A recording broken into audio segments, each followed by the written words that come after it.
ओम शांति 13/3/2025 प्रातः मुरली बाप दादा मधुबन। मिठा बाबा कहते मिठे बच्चे उच्च पदर आधार है पाठ पढ़ा। जो माने पुराणा भक्त होइथिबे से माने भल भावरे पाठ पढ़िबे एवं पद मध्य भल पाइबे। उच्च पदर आधार है पाठ पढ़ा। जो माने पुराणा भक्त होइथिबे से माने भल भावरे पाठ पढ़िबे एवं पद मध्य भल पाइबे। आज बाबांकर प्रश्न अछि, जो माने बाबांको स्मृति रे रहुछंती सेमानकर लक्षण कौन होइथिबो? जो माने बाबांको स्मृति रे रहुछंती सेमानकर लक्षण कौन होइथिबो? उत्तरे बाबा कहउछंती, जो माने बाबांको स्मृति रे रहुछंती सेमानकर गुण निश्चिंत भल होइथिबो।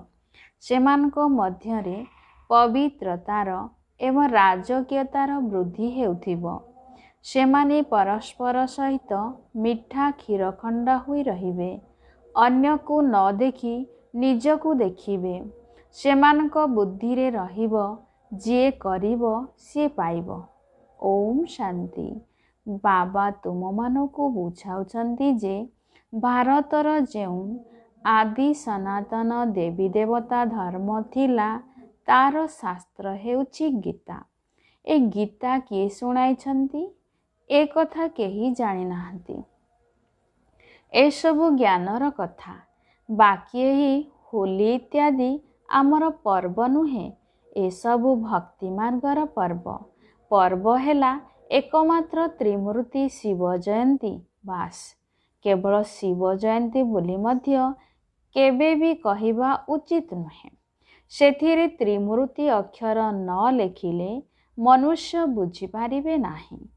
जेपरि त्रिमूर्तिर चित्र रहिछि तार तले लेखिबा उचित जे दैवी स्वराज्य तुमर जन्मसिद्ध अधिकार अटे। शिव भगवान आमर पिता अटंती ना, तेणु से निश्चिंत आसुचंती एवं स्वर्गर मालिक करुछंती। तेबे राजयोगर शिक्षा द्वारा ही स्वर्गर मालिक हेउछंती। भितरे जेउ सबु चित्र रहिछि सेथिरे बहुत ज्ञान रहिछि। एपरि चित्र तैयारी करिबा दरकार जाहाकु देखि मनुष्य माने आश्चर्य हेबे। ताहा मध्य जेउ माने बहुत भक्ति करिथिबे से माने बहुत भल भावरे ज्ञान को धारण करिवे। जेउ माने कम भक्ति करिछंती से माने ज्ञान को मध्य कम धारण करिवे एवं कम पद मध्य पाइबे। दास दासी मानक भितरे मध्य क्रमानुसारे रहिबे ना। तेबे ए सबुर आधार हेउछि पाठ पढ़ा। तुम मानक भितरे मध्य बहुत कम संख्यारे अछंती जेउ माने कि भल भावरे जुक्तिर सहित कथावार्ता करि पारिबे। भल भल संतान मानकर चाली चलणी मध्य भल हेबो। गुण मध्य सुंदर हेबा दरकार। जेते बाबांकर स्मृति रे रहिबो सेते पवित्र होई चालिबो एवं राजकीयता मध्य आसी चालिबो। केउठी केउठी तो शूद्र मानकर चलनी मध्य बहुत भल होई थाए, किंतु एठारे ब्राह्मण संतान मानकर चलनी मध्य एपरि रहिछि जे से कथा न कहिले भल। सेथिपाई लोकमाने मध्य कहउछंती कौन एमानकु स्वयं ईश्वर पाठ पढ़ाइछंती, तेणु पिलामानकर चलणी एपरि हेबा उचित नुहे। बहुत मीठा स्वभाव हेबा उचित। जे करिवे से ही पाइबे, जदि न करिबो तेबे पाइबो नाही। बाबा तो भल भावरे बुझाउछंती। प्रथमे तो बेहद्र बाबांको परिचय देई चालो। सेथिपाई त्रिमूर्ति चित्र तो बहुत भल। स्वर्ग एवं नरक मध्य उभय पार्श्वरे रहिछि। गोला चित्र रे मध्य एकथा स्पष्ट भावरे रहिछि। जेकोनोसी धर्मावलंबी मानंकु तुमे माने ए गोला अथवा वृक्ष उपरे बुझाई पारिबो। ଏହି ହିସାବରେ ତୁମେ ସ୍ୱର୍ଗ ବା ନୂଆ ଦୁନିଆରେ ତ ଆସିପାରିବ ନାହିଁ। ଯେଉଁଠାରେ ସବୁଠାରୁ ଉଚ୍ଚ ଧର୍ମ ଥିଲା, ଯେଉଁ ରାଜ୍ୟ ସବୁଠାରୁ ସାହୁକାର ଥିଲା, ତାହା ଏବେ ସବୁଠାରୁ ଗରିବ ହୋଇଯାଇଛି। ଯେ ସବୁଠାରୁ ପ୍ରଥମେ ଥିଲେ, ସଂଖ୍ୟା ମଧ୍ୟ ତାଙ୍କର ଅଧିକ ହେବା ଉଚିତ। କିନ୍ତୁ ହିନ୍ଦୁମାନେ ଅନ୍ୟ ଧର୍ମକୁ ଧର୍ମାନ୍ତରିତ ହୋଇଯାଇଛନ୍ତି। ନିଜ ଧର୍ମକୁ ନ ଜାଣିଥିବା କାରଣରୁ ଅନ୍ୟ ଧର୍ମକୁ ଚାଲି ଯାଇଛନ୍ତି ଅଥବା ହିନ୍ଦୁ ଧର୍ମ ବୋଲି କହିଦେଉଛନ୍ତି। ନିଜର ଧର୍ମକୁ ମଧ୍ୟ ବୁଝି ନାହାନ୍ତି। ଈଶ୍ୱରଙ୍କୁ ବହୁତ ଡାକୁଛନ୍ତି, ହେ ଶାନ୍ତିଦାତା, କିନ୍ତୁ ଶାନ୍ତିର ଅର୍ଥକୁ ବୁଝି ନାହାନ୍ତି। ପରସ୍ପରକୁ ଶାନ୍ତିର ପୁରସ୍କାର ମଧ୍ୟ ଦେଉଛନ୍ତି। ଏଠାରେ ତୁମେ ବିଶ୍ୱରେ ଶାନ୍ତି ସ୍ଥାପନ କରିବାର ନିମିତ୍ତ ହୋଇଥିବା ପିଲାମାନଙ୍କୁ ବାବା ବିଶ୍ୱର ରାଜପଦର ପୁରସ୍କାର ଦେଉଛନ୍ତି। ଏହି ପୁରସ୍କାର ମଧ୍ୟ ପୁରୁଷାର୍ଥର କ୍ରମ ଅନୁସାରେ ମିଳୁଛି। ଦାତା ହେଉଛନ୍ତି ସ୍ୱୟଂ ଭଗବାନ ଶିବ ବାବା।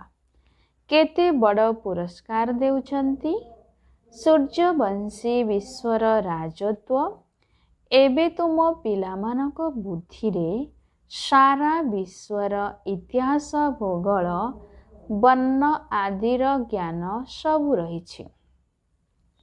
ତେବେ ସେ ବିଶ୍ୱର ରାଜପଦ ନେବାକୁ ହେଲେ କିଛି ମେହନତ ମଧ୍ୟ କରିବାକୁ ହେବ। ଜ୍ଞାନର ବିଷୟ ତ ବହୁତ ସହଜ। ଶିକ୍ଷକ ଯେଉଁ କାମ ଦେଉଛନ୍ତି ତାକୁ କରି ଦେଖାଇବା ଉଚିତ। ତେବେ ବାବା ଦେଖିବେ ଯେ କାହା ପାଖରେ ପୂରା ଜ୍ଞାନ ଅଛି। କେତେକ ସନ୍ତାନ ତ ମୁରଲୀ ଉପରେ ମଧ୍ୟ ପୂରା ଧ୍ୟାନ ଦେଉନାହାନ୍ତି। ପ୍ରତିଦିନ ମୁରଲୀ ପଢ଼ୁନାହାନ୍ତି। ଯିଏ ମୁରଲୀ ପଢ଼ୁନାହାନ୍ତି ସେ କାହାର କ'ଣ କଲ୍ୟାଣ କରୁଥିବେ? ଅନେକ ସନ୍ତାନ ଅଛନ୍ତି ଯେ କି କିଛି ମଧ୍ୟ କାହାର କଲ୍ୟାଣ କରୁନାହାନ୍ତି। ନା ନିଜର ନା ଅନ୍ୟର କଲ୍ୟାଣ କରୁଛନ୍ତି। ସେଥିପାଇଁ ଘୋଡ଼ା ସୱାର, ଅଶ୍ୱାରୋହୀ, ପ୍ୟାଦା, ପଦାତିକ କୁହାଯାଉଛି। ମହାରଥୀ ବହୁତ କମ୍ ଅଛନ୍ତି, ଯେଉଁମାନେ କି ନିଜେ ବି ବୁଝିପାରିବେ ଯେ କିଏ କିଏ ମହାରଥୀ ଅଟନ୍ତି। କହୁଛନ୍ତି ବାବା ଗୁଲଜାରଙ୍କୁ, କୁମାରକାକୁ, ମନୋହରକୁ ପଠାଅ। କାହିଁକି ନା ନିଜେ ଘୋଡ଼ା ସୱାର ଅର୍ଥାତ୍ ଯୋଗ୍ୟ ନୁହନ୍ତି। ସେମାନେ ହେଉଛନ୍ତି ମହାରଥୀ। ବାବା ତ ସବୁ ପିଲାମାନଙ୍କୁ ଭଲ ଭାବରେ ଜାଣିପାରିବେ। କାହା ଉପରେ ଗ୍ରହଚାରୀ ମଧ୍ୟ ବସୁଛି ନା? କେତେ ଭଲ ଭଲ ସନ୍ତାନମାନଙ୍କ ଉପରେ ମଧ୍ୟ ମାୟାର ତୋଫାନ ଆସିବା ଦ୍ୱାରା ବେତାଳିଆ ହୋଇଯାଆନ୍ତି। ଜ୍ଞାନ ଆଡ଼କୁ ଧ୍ୟାନ ହିଁ ଯାଇନଥାଏ। ପ୍ରତ୍ୟେକଙ୍କର ସେବାରୁ ବାବା ଜାଣିପାରିଥାନ୍ତି ନା। ପ୍ରକୃତ ସେବାଧାରୀମାନେ ନିଜର ପୂରା ସମାଚାର ବାବାଙ୍କୁ ଦେଇ ଚାଲିଥାନ୍ତି। ତୁମେ ସନ୍ତାନମାନେ ଜାଣିଛ, ଗୀତାର ଭଗବାନ ଆମକୁ ବିଶ୍ୱର ମାଲିକ କରୁଛନ୍ତି। ଅନେକ ଅଛନ୍ତି ଯେଉଁମାନେ ଗୀତାକୁ କଣ୍ଠସ୍ଥ କରି ହଜାର ହଜାର ଟଙ୍କା ରୋଜଗାର କରୁଛନ୍ତି।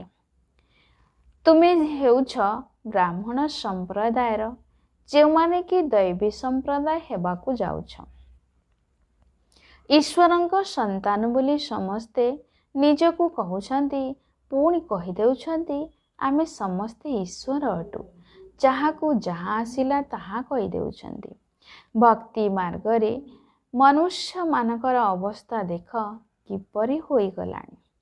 ଏ ଦୁନିଆ ହିଁ କଳିଯୁଗୀ ପତିତ ଅଟେ। ଏ ଚିତ୍ର ମାଧ୍ୟମରେ ତୁମେମାନେ ବହୁତ ଭଲ ଭାବରେ ବୁଝାଇ ପାରିବ। ତା ସହିତ ଦୈବୀ ଗୁଣ ମଧ୍ୟ ଦରକାର ଏବଂ ଭିତର ବାହାର ସ୍ୱଚ୍ଛ ହେବା ଦରକାର। ଆତ୍ମା ହିଁ ନକଲି ହୋଇଯାଇଛି, ତାକୁ ପୁଣି ସତ୍ୟ ବାବା ସଜା କରୁଛନ୍ତି। ବାବା ହିଁ ଆସି ସ୍ୱର୍ଗର ମାଲିକ କରୁଛନ୍ତି, ଦୈବୀ ଗୁଣ ଧାରଣ କରାଉଛନ୍ତି। ତୁମେ ସନ୍ତାନମାନେ ଜାଣିଛ ଆମେ ଏହିପରି ଗୁଣବାନ ହେଉଛୁ ଲକ୍ଷ୍ମୀ ନାରାୟଣ ପରି। ତେଣୁ ନିଜକୁ ଯାଞ୍ଚ କରି ଚାଲ। ଆମ ପାଖରେ କୌଣସି ଆସୁରୀ ଗୁଣ ନାହିଁ ତ?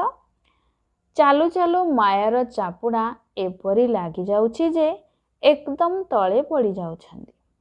ତୁମ ପାଇଁ ଜ୍ଞାନ ଏବଂ ବିଜ୍ଞାନ ହିଁ ହୋଲି ଧୁରିଆ ଅଟେ। ଦୁନିଆର ଲୋକମାନେ ମଧ୍ୟ ହୋଲି ଏବଂ ଧୁରିଆ ପାଳନ କରୁଛନ୍ତି, କିନ୍ତୁ ତାର ଅର୍ଥ କ'ଣ ଏକଥା ମଧ୍ୟ କେହି ଜାଣିନାହାନ୍ତି। ବାସ୍ତବରେ ଏହା ଜ୍ଞାନ ଏବଂ ବିଜ୍ଞାନ ଅଟେ, ଯାହାଦ୍ୱାରା ତୁମେ ନିଜକୁ ବହୁତ ଉଚ୍ଚ କରୁଛ।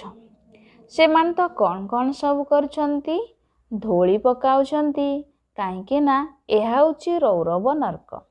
ଏବେ ନୂଆ ଦୁନିଆ ସ୍ଥାପନା ଓ ପୁରୁଣା ଦୁନିଆ ବିନାଶର କର୍ତ୍ତବ୍ୟ ଚାଲୁଛି। ତୁମେ ଈଶ୍ୱରୀୟ ସନ୍ତାନମାନଙ୍କୁ ମଧ୍ୟ ମାୟା ଏକଦମ ଏପରି ମୁଠି ଲଗାଇ ଦେଉଛି ଯେ ତୁମେ ଆହୁରି ଜୋରରେ ଯାଇ କାଦୁଅରେ ପଡ଼ିଯାଉଛ। ପୁଣି ସେଥିରୁ ନିଜକୁ ବାହାର କରିବା ପାଇଁ ବହୁତ ମୁସ୍କିଲ ହୋଇଯାଉଛି। ଏଥିରେ ଆଶୀର୍ବାଦ ଆଦିର କୌଣସି କଥା ନାହିଁ। ପୁଣି ଉପରକୁ ଉଠିବା ବହୁତ ମୁସ୍କିଲ ହୋଇଯିବ। ସେଥିପାଇଁ ବହୁତ ସାବଧାନୀ ଆବଶ୍ୟକ। ମାୟାର ଆକ୍ରମଣରୁ ରକ୍ଷା ପାଇବାକୁ ହେଲେ କେବେ ବି ଦେହ ଅଭିମାନରେ ଆସ ନାହିଁ। ସର୍ବଦା ଖବରଦାର ରୁହ, ତୁମେ ସମସ୍ତେ ଭାଇ ଭଉଣୀ ଅଟ। ବାବା ଯାହା ଶିଖାଉଛନ୍ତି ତାହା ହିଁ ଭଉଣୀମାନେ ଶିଖାଉଛନ୍ତି। ତେବେ ସବୁ ମହାନତା ବାବାଙ୍କର ଅଟେ, ନା କି ଭଉଣୀମାନଙ୍କର। ବ୍ରହ୍ମାଙ୍କର ମହାନତା ମଧ୍ୟ ନୁହେଁ। ଏ ମଧ୍ୟ ପୁରୁଷାର୍ଥ ଦ୍ୱାରା ଶିଖିଛନ୍ତି। ପୁରୁଷାର୍ଥ ଭଲ କରିଛନ୍ତି, ଅର୍ଥ ନିଜର କଲ୍ୟାଣ କରିଛନ୍ତି।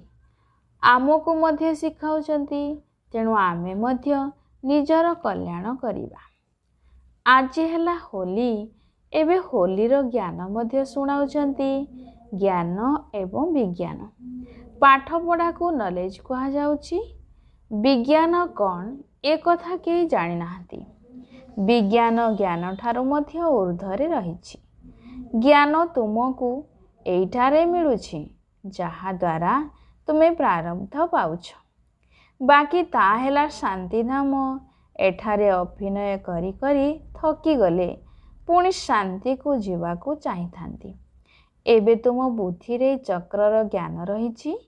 ଏବେ ଆମେ ସ୍ୱର୍ଗକୁ ଯିବୁ, ପୁଣି 84 ଜନ୍ମ ନେଇ ନର୍କକୁ ଆସିବୁ, ପୁଣି ସେଇ ଅବସ୍ଥା ହେବ। କଳ୍ପ କଳ୍ପ ଏହିପରି ଚାଲିଥିବ। ଏଥିରୁ କେହି ମୁକ୍ତ ହୋଇପାରିବେ ନାହିଁ। କେହି କହୁଛନ୍ତି ଏ ଡ୍ରାମା କାହିଁକି କରାଯାଇଛି? ଆରେ ଏହା ତ ନୂଆ ଦୁନିଆ ଏବଂ ପୁରୁଣା ଦୁନିଆର ଖେଳ ଅନାଦି କାଳରୁ ନିର୍ମିତ ହୋଇଛି। ବୃକ୍ଷ ଉପରେ ବୁଝାଇବା ମଧ୍ୟ ବହୁତ ଭଲ। ସବୁଠାରୁ ମୁଖ୍ୟ କଥା ହେଲା ବାବାଙ୍କୁ ସ୍ମରଣ କର, ତେବେ ପବିତ୍ର ହୋଇଯିବ। ଆଗକୁ ଗଲେ ସବୁ କିଛି ଜଣାପଡ଼ିଯିବ। କିଏ ଏହି କୂଳର ଅଟନ୍ତି।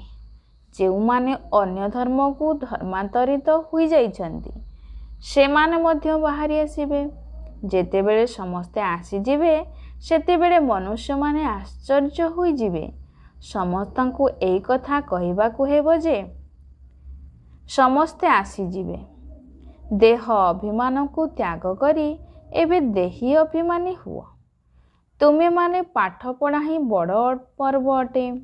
ତୁମ ପାଇଁ ପାଠପଢ଼ା ହିଁ ବଡ଼ ପର୍ବ ଅଟେ, ଯାହାଦ୍ୱାରା ତୁମର କେତେ ରୋଜଗାର ହେଉଛି। ଲୋକମାନେ ତ ଏହିସବୁ ପର୍ବ ପାଳନ କରିବାରେ କେତେ ପଇସା ବରବାଦ କରୁଛନ୍ତି, କେତେ ଝଗଡ଼ା ଆଦି କରୁଛନ୍ତି। ପଞ୍ଚାୟତି ରାଜ୍ୟରେ କେବଳ ଝଗଡ଼ା ହିଁ ଝଗଡ଼ା ହେଉଛି। କାହାକୁ ଲାଞ୍ଚ ଦେଇ ମଧ୍ୟ ମାରିବାକୁ ଚେଷ୍ଟା କରୁଛନ୍ତି। ଏହିପରି ବହୁତ ଘଟଣା ହୋଇ ଚାଲିଛି। ପିଲାମାନେ ଜାଣିଛନ୍ତି ସତ୍ୟ ଯୁଗରେ କୌଣସି ଉପଦ୍ରବ ହେବ ହିଁ ନାହିଁ। ଏ ରାବଣ ରାଜ୍ୟରେ ବହୁତ ଉପଦ୍ରବ ହେଉଛି। ଏବେ ତ ସମସ୍ତେ ତମ ପ୍ରଧାନ ହୋଇଯାଇଛନ୍ତି ନା। ପରସ୍ପର ମତରେ ମତ ନ ମିଶିବା କାରଣରୁ କେତେ ଝଗଡ଼ା ହୋଇଛି। ସେଥିପାଇଁ ବାବା ବୁଝାଉଛନ୍ତି ଏ ପୁରୁଣା ଦୁନିଆକୁ ଭୁଲି ସମ୍ପୂର୍ଣ୍ଣ ଏକୁଟିଆ ହୋଇଯାଅ। ଘରକୁ ମନେ ପକାଅ, ନିଜର ସୁଖଧାମକୁ ମନେ ପକାଅ। କାହା ସହିତ ଅଧିକ କଥାବାର୍ତ୍ତା ମଧ୍ୟ ହୁଅ ନାହିଁ, ନଚେତ୍ କ୍ଷତି ହୋଇଯିବ। बहुत मिठा शांत स्नेहर सहित कथा हेबा भल। काहा सहित अधिक कथा नहेबा बहुत भल। शांति रे रहिबा सबुठारु भल। तुमे संतान माने तो शांति द्वारा विजय प्राप्त करुछ। एकमात्र बाबा को बिना और कहा सहित प्रीति लगाओ नाही। एबे बाबा को ठारु जेते संपत्ति नेबा को चाहुछ नै जाओ, नचेत लौकिक पिता को संपत्ति उपरे केते झगड़ा हेउछि। एथिरे कौनसी झगड़ा नाही। जेते इच्छा सेते निजर पाठ पढ़ा द्वारा नहीं पारिबो। अच्छा, मिठा मिठा शिकिल दे संतान मानक प्रति माता पिता बाप दादांकर मधुर स्नेह संपन्न शुभेच्छा एवं सुप्रभात। आत्मिक पितांकर आत्मिक संतान मानकु नमस्ते। धारणा पाई मुख्य सारांश प्रथम नंबर अच्छी सत्य पिता तुम मानकु सत्य निष्ठा करिबा पाई आसिछंती। सेथिपाई सत्यतारे चालिबाकु हेबो। निजर जांच करिबाकु हेबो जे मो भितरे कौनसी आसुरी गुण नाही तो, मु अधिक कथावार्ता करू नाही तो, बहुत बहुत मिठा स्वभावयुक्त होई शांति एवं स्नेहर सहित कथावार्ता करिबाकु हेबो। द्वितीय नंबर मुरली उपरे पूरा पूरा ध्यान देबाकु हेबो। प्रत्येह मुरली पढ़िबाकु हेबो। निजर एवं अन्य मानकर कल्याण करिबाकु हेबो। शिक्षक जहाँ सबु काम देइछंती सेगुड़ी को करी देखाइबाकु हेबो।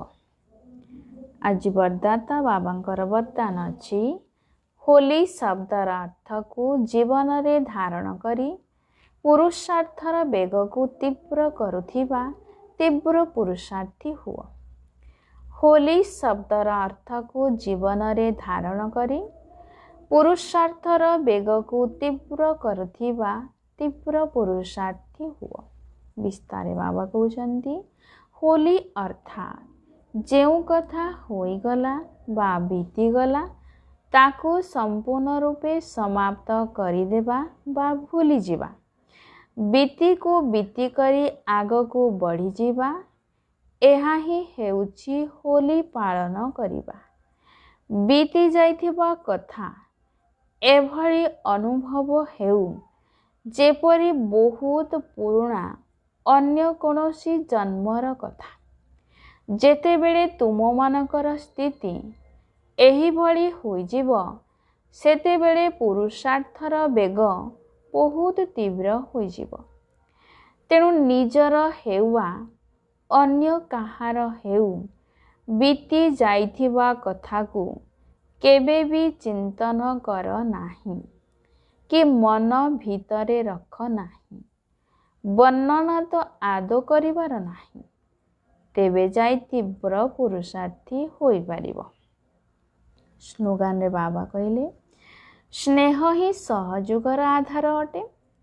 तेणु निजे सर्वदा स्नेही हुआ एवं अन्य मानकु स्नेही कराओ। स्नेह ही सहयोगर आधार अटे। तेणु निजे सर्वदा स्नेही हुआ एवं अन्य मानकु स्नेही कराओ। मादेश्वरी जींकर अनमोल महावाक्य। बंधन रे थिबा गुप्त गोपिका मानकर गायन रहिछि। गीत बिन देखे प्यार करो घर बैठे याद करो। ए गीत के जणे बाबांकर लगन रे मगन रहउथिबा गोपीर गायन अटे। एहाला कल्प कल्पर विचित्र खेल। बाबा को न देखि मध्य तांको स्नेह रे बुड़ी रहुछंती। दुनिया विचारी ए कथा को कौन जानिबो। या तो कल्प पूर्वर अभिनयर अविकल पुनरावृत्ति होउछि। जदियो सेई गोपी निजर घर को छाड़ी नाही किंतु जोग बल द्वारा निजर कर्म बंधन को चुक्त करुछि। तेणु बहुत खुशी रे झुमी झुमी मस्ती रे गीत गाउछि। वास्तव रे घर गृहस्थ को त्याग करिवार कोनोसी कथा ही नाही। घरे रही बाबा को न देखि मध्य सेई सुखर रही सेवा करिबाकू हेबो। केउ सेवा करने हेबो निजे पवित्र होई अन्यमानकु मध्य पवित्र करिवार सेवा। तुम मानकु एबे ज्ञानर तृतीय नेत्र मिलिछि। सृष्टि आरंभर शेष पर्यंत सृष्टिर बीज एवं कल्प वृक्षर रहस्य को तुमे माने जानी जाइछ। तेबे एही जीवनर त्याग तपस्या द्वारा ही तुमे माने 21 जन्मर सौभाग्य गढ़ुछ। जदि किछि भी लोक लज्जा बिकारी कोलर मर्यादा रहिबो तेबे सेवा करि परिबो नाही। एहा हेउछि निजर दुर्बलता। अनेकंकर एभଳି विचार आसीथाय जे ए ब्रह्माकुमारी माने घर भांगिबाकू आसछन्ति, किंतु एथिरे घर भांगिबार कोनोसी कथा ही नाही। घरे रही केवल पवित्र रहिबाकू हेबो एवं सेवा करिबाकू हेबो। एथिरे कोनोसी कष्टर कथा नाही। पवित्र हेले ही पवित्र दुनिया को जीवार अधिकार मिलिबो। बाकी जेउ माने से दुनिया को जीवे नाही से माने तो कल्पपूर्व भली शत्रुतार पाठ करिवे। एथिरे काहार दोष नाही। जेपरि आमे परमात्मांकर कार्य को जानिले सेहीपरि ड्रामार प्रत्येकंकर पाठ को मध्य जानिगले काहा प्रति घृणा आसी पारिबो नाही। एही भली तीव्र पुरुषार्थी गोपी माने ही रेस करी विजयमाला रे आसी पारिबे। अच्छा, अव्यक्त इशारा सत्यता एवं सभ्यता रूपी संस्कृति को अपनाए। 13 नंबर अछि जहाँ किछि भी ज्ञानर गुह्य कथा सबु रहिछि सेगुड़ी को स्पष्ट करिवार विधि आपण मानक निकटरे बहुत भल भावरे रहिछि एवं स्पष्टीकरण मध्य रहिछि। गोटिए गोटिए पॉइंट को युक्तियुक्त भावरे स्पष्ट करि पारिबो। निज पाखरे तुमर एही क्षमता रहिछि। या कोनोसी मनोरम बा कल्पनार कथा तो नुहे, यथार्थ कथा। अनुभव रहिछि। अनुभवर अथॉरिटी, ज्ञानर अथॉरिटी, सत्यतार अथॉरिटी, केते अथॉरिटी तुम पाखरे रहिछि। तेबे अथॉरिटी एवं स्नेह उभय को एकत्र कार्य रे लगाओ। ओम शांति।